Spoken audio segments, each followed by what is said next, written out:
My thought came from an individual back home. I don't even know if I've ever shared it even with Johnny Rogers, but I grew up with a guy in Monroe, Louisiana. His name was Billy Joe Dupree. And Billy Joe Dupree is a good friend of mine from West Monroe, and we did a whole lot of things together as a kid. He played for the Dallas Cowboys. And so an award came up called the Mackey Award, the John Mackey Award, and it recognized tight ends.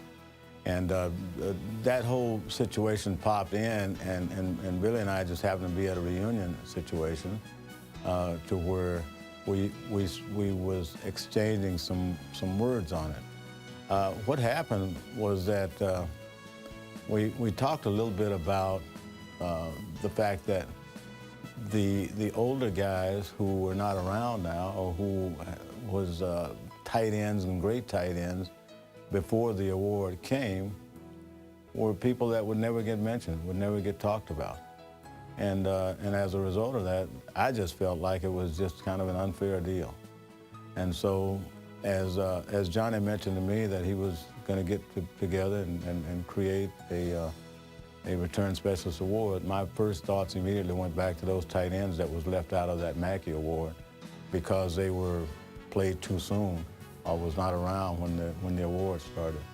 And so my thought was that if there was to be an award that was the Return Specialist Award, then certainly these would not be the first individuals that made that position popular. So my thoughts went back to a punt return that I grew up with in Louisiana, which was Billy Cannon's run against Mississippi in 1959. And it just made me feel like Billy Cannon, one of the great returners of all time, certainly should be a person that would have been honored as a return specialist. And of course, there was no reward then. And so I thought somewhere within the framework of what we have and what we're doing, we should have an award that also included those nostalgic players from the past. And my thoughts went back to, at least back to 1959, which would have been the 1960 award year, to Billy Cannon and all those guys that happened after him. That led all the way up to the 2012 kid that we were about to name, and Joe Adams.